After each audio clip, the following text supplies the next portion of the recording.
인생의 나침판이란 제목으로 말씀 전하기 원합니다. 나침판은 항공이나 항해를 할 때 방향을 알기 위해서 쓰는 기구입니다. 나침판이 없으면 방향을 알 수 없고 목적지까지 갈 수 없습니다. 물론 우리가 해, 달, 별을 보고서 방향을 알 수 있고 방향을 정해서 갈 수 있지만 날씨에 따라서 관측에 어려움이 발생하기 때문에 반드시 나침판이 있어야 합니다. 만약에 나침반이 없으면 목적지에 가려고 할 때 더 오랜 시간을 허비하게 될 겁니다. 우리가 해외여행을 가서도 편하게 관광할 수 있는 이유가 무엇입니까? 핸드폰만 딱 있으면 지도를 실시간으로 보면서 현재 나의 위치가 어딘지, 내 목적지가 어딘지 분명하게 우리가 알 수 있기 때문에 해외여행을 갈 때도 우리가 두려움 없이 편하게 여행 갈 수 있는 거죠. 신앙생활에서도 나아갈 방향을 아는 것이 굉장히 중요합니다. 우리가 어떠한 방향으로 나아갈지, 어떤 선택을 해야 될지, 그래서 이것이 하나님의 뜻 가운데 우리가 어떤 결정을 하고 나가야 되는지 나아갈 방향을 분명히 알고 나아가는 것이 굉장히 중요합니다.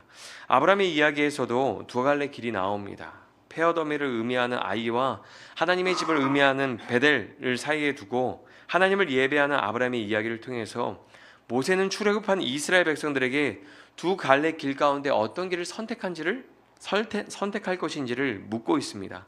이것은 믿음의 여정을 가는 사람들에게 성경에서 반복적으로 던지는 질문입니다. 우리에게도 오늘날 질문을 던지는 거죠. 너에게는 이 페어더미가 있는 곳을 향해서 갈 것이냐, 아니면 하나님을 예배하는 하나님의 집을 향해서 갈 것이냐. 아브라함의 이야기를 통해서 우리는 우리가 걸어갈 방향을 정해야 합니다. 오늘 말씀을 보면 아브라함과 롯의 목자가 다투는 일이 발생했습니다. 오늘 본문 7절 말씀 같이 읽겠습니다. 시작. 그러므로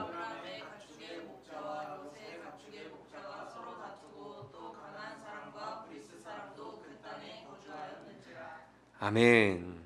아브람과 롯의 목자가 함께 거주하는 땅이 그들이 함께 살기에는 좁았던 것 같습니다.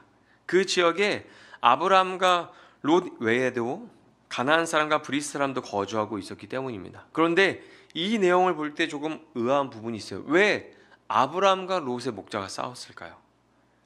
좀 의아하지 않으세요? 창세기 13장 7절에 보면 아브람과 롯의 목자 가축이 서로 다퉜대요. 저는 이 말씀 보고 이해가 안 돼요. 지금 아브라함과 롯이 머물고 있는 이 땅에 지금 어떤 사람도 있어요? 가나안 사람도 있고 브리스 사람도 있단 말이에요. 그럼 보통 어떻게 해요? 가족끼리 힘을 모아서 어떻게 해요?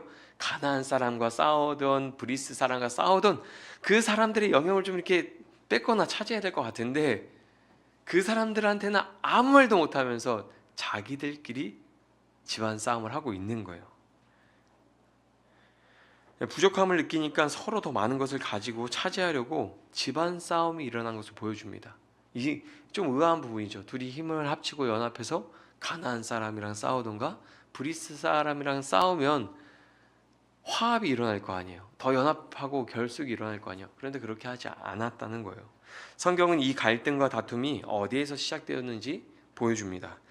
13장 1절에서 2절에 보면 이런 말씀이 있습니다. 아브라함이 애굽에서 그와 그의 아내와 모든 소유와 롯과 함께 네겝으로 올라가니 아브라함에게 가축과 은가금이 풍부하였더라. 아멘. 아브라함이 애굽에서 아내를 누이로 속이면서 받았던 많은 소유를 돌려주지 않고 다 가지고 돌아왔습니다. 이 내용도 참 특이한 점이죠. 거짓말이 드러나면 받았던 것을 돌려주는 게 맞지 않나요? 근데 아브라함은 어떻게 했어요? 돌려주지 않고 다 가지고 왔어요. 아브라함은 애굽에서 거짓말로 얻은 가축과 재물을 가지고 그대로 돌아옵니다.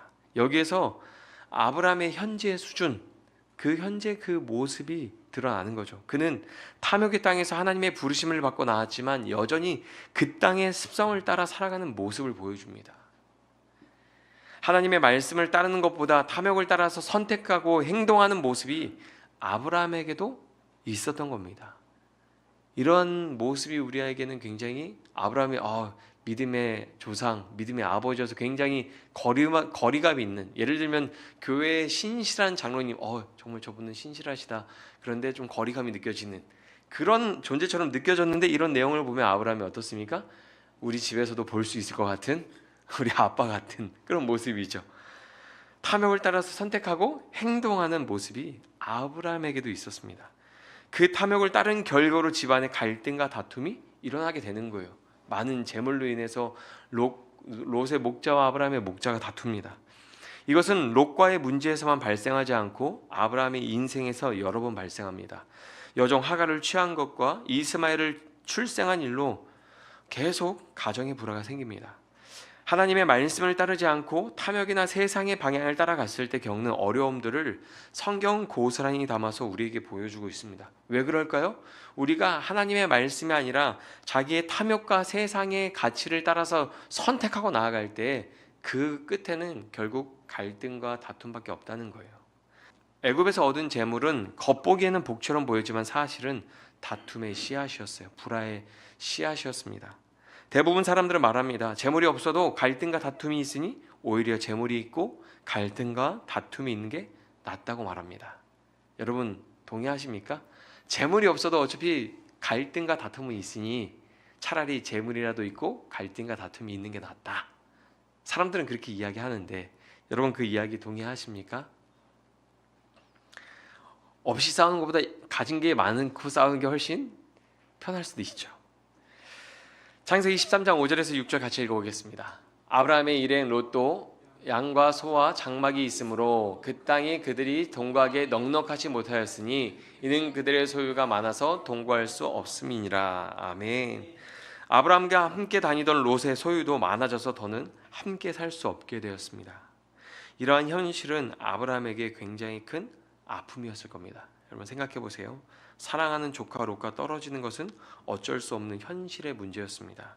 자기가 원해서 헤어지는 게 아니에요. 하지만 그를 사랑하고 아끼는 만큼 아브라함의 마음이 어려운 일이었어요. 우리는 이 아브라함의 마음이 어려웠다는 것을 우리는 이해를 해줘야 됩니다. 여러분 고향과 친척 아버지 집을 떠나서 이제 피부치가 누가 있어요? 조카 롯밖에 없는 거예요. 아브라함이 롯을 얼마나 사랑하고 아꼈는지 창세기 14장과 19장에 가보면 나옵니다. 소돔과 고모라가 전쟁에서 패하고 롯이 위기에 처했을 때 어떻게 합니까? 아브라함이 자기 식솔들을 데리고 가서 싸우고 롯을 구해줍니다. 그리고 소돔과 고모라가 멸망할 때도 그 땅에 사는 롯을 생각하면서 아브라함은 간절히 기도하죠. 롯을 생각하는 아브라함의 마음에서 진정성을 엿볼 수 있습니다. 얼마나 그를 사랑하고 아꼈는지 알 수 있습니다. 그래서 아브라함은 이별할 때도 먼저 좋은 곳을 선택할 수 있도록 기회를 주었습니다. 아브라함은 롯을 사랑하고 아꼈습니다. 아브라함과 롯의 이별을 우리는 단순하게 생각하지 말고 아브라함에게 어렵고 마음이 아픈 일이었다는 것을 우리는 기억해야 돼요. 우리는 이 성경을 읽을 때 아브라함 롯과 헤어졌구나. 아이고 롯은 망했네. 아브라함은 더 이렇게 승승장구할 텐데 붙어 있으면 얼마나 좋았을까 막 이런 생각하고 이 헤어지는 이별을 아무렇지 않게 생각하는데 여러분 그냥 성경의 인물 물 건너 불구경하듯이 보지 않고 만약에 우리 이야기로 생각해 보세요. 아브라함과 롯이 주변의 가족들이 다 죽고 이제 자기 둘만 남아서 그렇게 친척이 같이 넘어와서 갈대 우르에서 하란에서 가나안 땅으로 넘어와서 둘이 살았어요. 둘이. 당시 문화를 한번 생각해 보면 형제 가족들이 거의 자기 바운더리가 되어주고 안정감을 주는 존재거든요. 같이 싸워줄 수 있는. 근데 그 모든 배경이 사라지는 거예요. 그런 아브라함 조카 롯을 떠나보내는 거. 아브라함과 이별하는 거는 쉬운 일은 아니죠. 아브라함에게는 굉장히 마음이 아픈 일이었을 겁니다. 우리도 인생에서 갈등과 고통을 겪고 때때로 사랑하던 가까운 사람과 헤어져야 하는 마음 어려운 일을 겪기도 하죠. 아브라함처럼 우리도 그런 일을 겪습니다. 우리가 살아가는 현실 속에서 갈등과 고통을 겪고 있을 때 오늘 말씀을 기억했으면 좋겠습니다. 하나님은 갈등과 고통 속에서도 고통 속에 있는 아브라함을 홀로 내버려 두지 않으셨습니다. 그의 갈등과 고통 속에서도 하나님은 일하셨습니다. 아브라함이 겪는 갈등과 고통 그리고 이별을 통해서 하나님은 선을 행하시고 선을 이루셨습니다. 창세기 12장 1절에서 2절 보면 이렇게 기록합니다. 같이 읽겠습니다. 시작. 여호와께서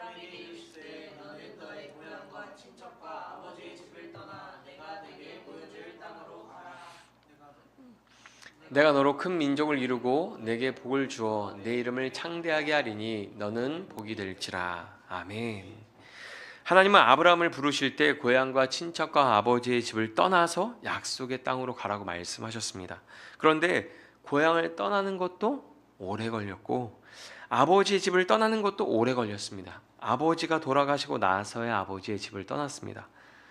친척과 떨어지는 것도 가나안 땅에 들어와서 재물이 많아져서 갈등과 다툼이 발생하는 현실의 문제를 해결하지 못하고 이기지 못해서 자연스럽게 어쩔 수 없이 마침내 떨어진 게 된 것입니다.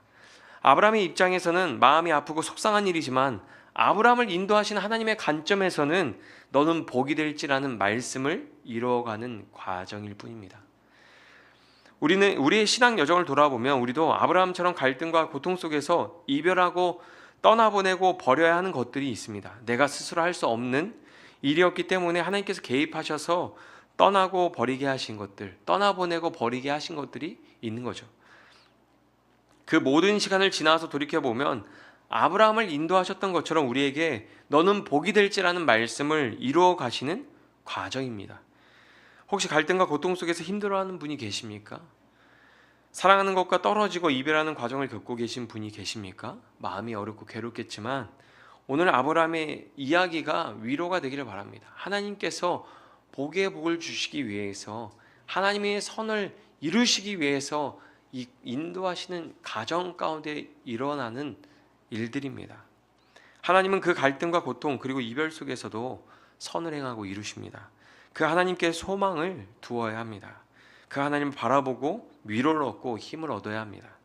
아브라함을 믿음의 가문으로 세우시고 그를 통해서 열방이 복을 받게 하시려는 하나님의 크신 계획 가운데 아브라함이 있는 겁니다. 요셉을 통해서 많은 사람이 생명을 얻고 많은 나라를 살리려고 하셨던 하나님의 큰 계획 가운데 요셉이 있었던 것처럼 하나님은 우리를 향하신 선하고 크신 계획을 가지고 계십니다. 하나님은 그 선하신 계획을 이루시기 위해서 우리가 스스로 떠나고 버리지 못하면 인생의 갈등과 고통을 허락하셔서 그것을 떠나고 버리게 하십니다. 여러분 한번 돌아보시면 주마등처럼 사사삭 스쳐가는 것들이 있을 거예요. 내가 버리고 떠나야 했지만 그것을 내가 너무 아껴서 사랑해서 그러지 못했던 것들이 있는데 하나님께서 개입하셔서 그것을 떠나보내고 버리게 하셨던 일들이 분명히 있을 겁니다. 아브라함은 다툼을 피하기 위해서 롯에게 선택지를 먼저 양보합니다. 더 좋은 곳을 선택할 수 있는 기회를 롯에게 먼저 주었습니다. 오늘 본문 8절에서 9절 같이 읽겠습니다. 아브라함이 롯에게 이르되 우리는 한 친족이라 나나 너나 내 목자나 서로 다투게 하지 말자. 내 앞에 온 땅이 있지 아니하냐. 나를 떠나가라. 내가 좌하면 나는 우하고 내가 우하면 나는 좌하리라. 아멘. 여러분 아브라함의 마음이 느껴지십니까? 롯을 떠나보내는 아브라함 마음이 느끼십니까? 다시는 사랑하는 롯과 다투고 싶지 않은 강한 의지가 드러나죠. 내가 좌하면 나는 우하고 내가 우하면 나는 좌하리라. 이거를 이렇게 이해하시는 분들도 있더라고요. 괘씸한 놈, 다시는 보지 말자. 네가 좌하면 난 우하고 네가 우하면 난 좌할 테니까 다시는 보지 말자. 이렇게 이해하고 읽으시는 분이 있더라고요. 그럼 만약에 아브라함이 그렇게 했다면 전쟁이 일어났을 때 롯을 구하러 가지 않았겠죠. 소돔과 고모라가 멸망할 때 주여 감사합니다 했겠죠. 여러분 우리 다시는 이런 문제로 싸우지 말자라고 말하는 거예요. 네가 좌하면 나 우하고 네가 우하면 나 좌하겠다. 우리 다시는 이런 문제로 싸우지 말자라고 말하는 거예요. 여기에서 두 사람의 인생이 완전히 갈라집니다. 서로 완전히 다른 길을 가게 됩니다. 오늘 보면 10절에 보면 이렇게 기록합니다. 이에 롯이 눈을 들어 요단 지역을 바라본즉 소알까지 온 땅에 물이 넉넉하니 여호와께서 소돔과 고모라를 멸하시기 전이었으므로 여호와의 동산 같고 애굽 땅과 같았더라. 아멘. 먼저 롯이 선택한 길을 볼까요? 그는 눈을 들어서 요단 지역을 바라보면서 물이 넉넉한 땅을 선택했습니다. 그가 선택한 땅은 소돔과 고모라 땅이었습니다. 성경에 뭐라고 기록하고 있습니까? 소돔과 고모라를 멸하시기 전이었으므로 여호와의 동산 같고 애굽 땅과 같았더라. 롯이 선택한 땅은 지금으로 말하면 화려한 도시였습니다. 롯은 눈으로 보기에 아름답고 풍족해 보이는 땅을 선택했습니다. 모세가 성경에 기록한 모세가 기록한 성경에는 문학적 장치가 여러 개 있는데 그 중에 하나가 방향입니다. 방향. 어떤 방향으로 가는가. 롯은 풍족해 보이는 땅을 선택하고 소돔과 고모라 땅으로 가서 정착했습니다. 그런데 그런 롯의 선택이 어떤 방향으로 나아가는 선택이었는지를 알려줍니다. 성경은 롯이 점점 동으로 옮겼다고 말하고 있습니다. 이것은 롯이 하나님과 점점 멀어졌다는 것을 말해주는 문학 장치입니다.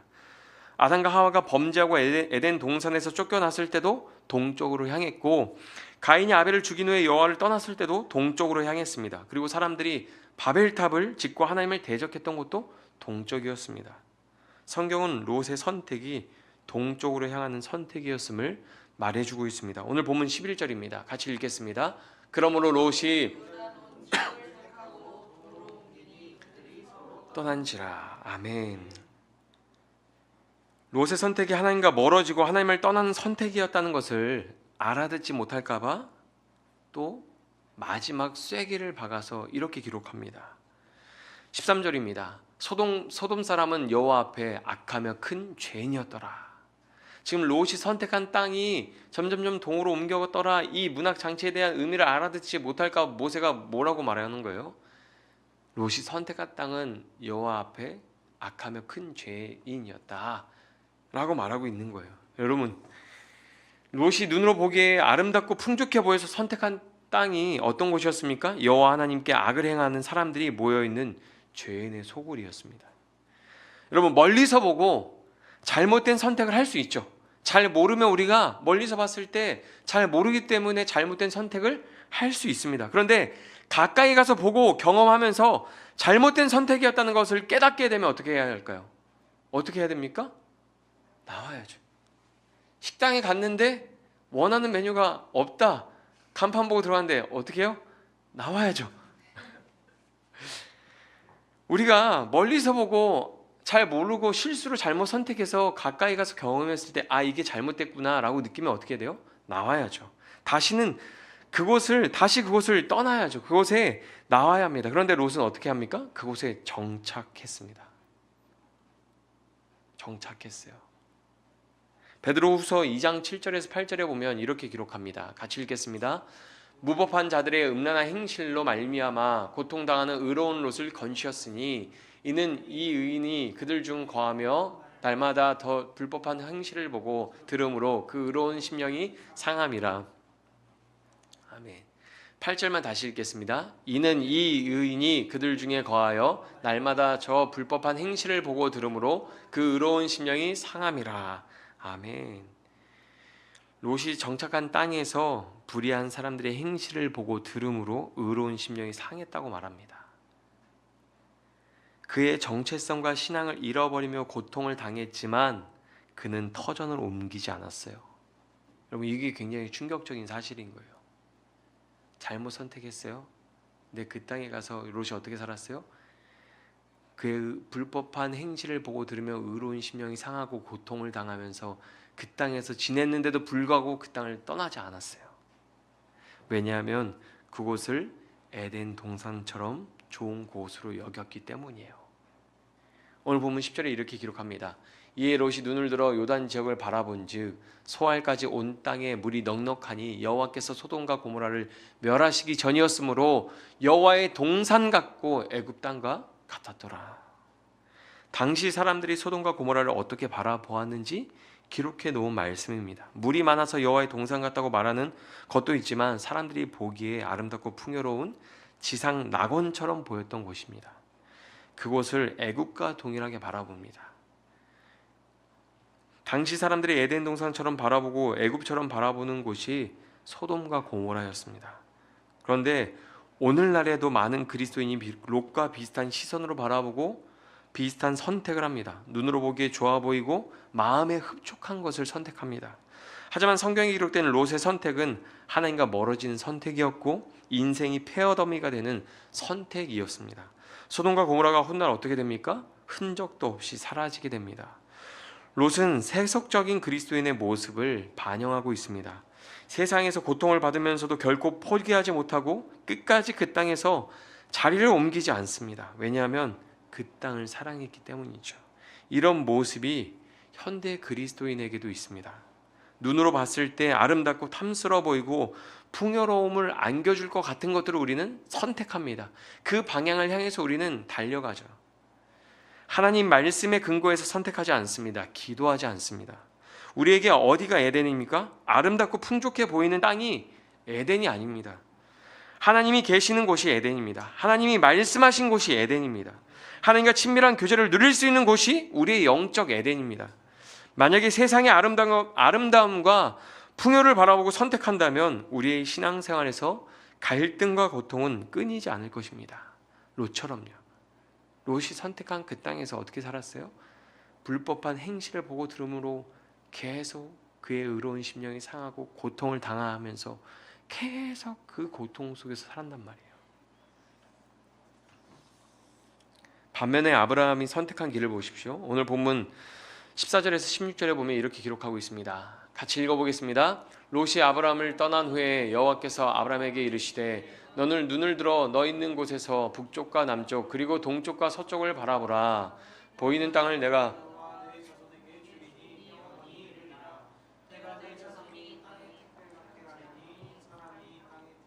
능히 셀 수 있을진데 내 자손도 세리라. 아멘. 롯이 떠난 후에 하나님께서 아브라함에게 말씀하십니다. 롯을 떠나보내고 상한 마음으로 있는 아브라함에게 하나님 찾아오셔서 말씀하시는 거예요. 괜찮니?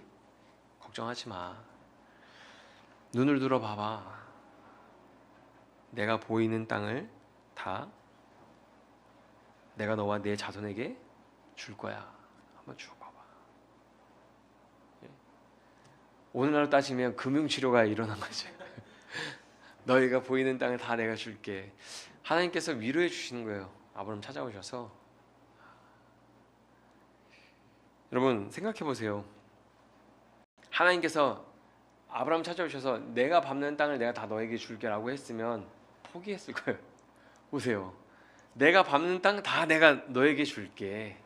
그럼 그 가나안 땅 계속 막 땅 밟기 하고 다녀야 되잖아요. 근데 하나님께서 어떻게 말씀하시냐면 아브라함이 괜찮니? 잠깐 눈을 들어 고개를 들어봐. 자, 한번 내가 너에게 주기로 약속한 땅을 쭉 둘러보렴. 네가 눈에 보이는 땅 다 내가 너에게 줄 거야. 너와 내 자손에게 줄 거야. 이 상한 마음에 있는 아브라함을 하나님 찾아오셔서 위로하시는 거예요. 여러분, 아브라함은 보이는 곳으로 가지 않았습니다.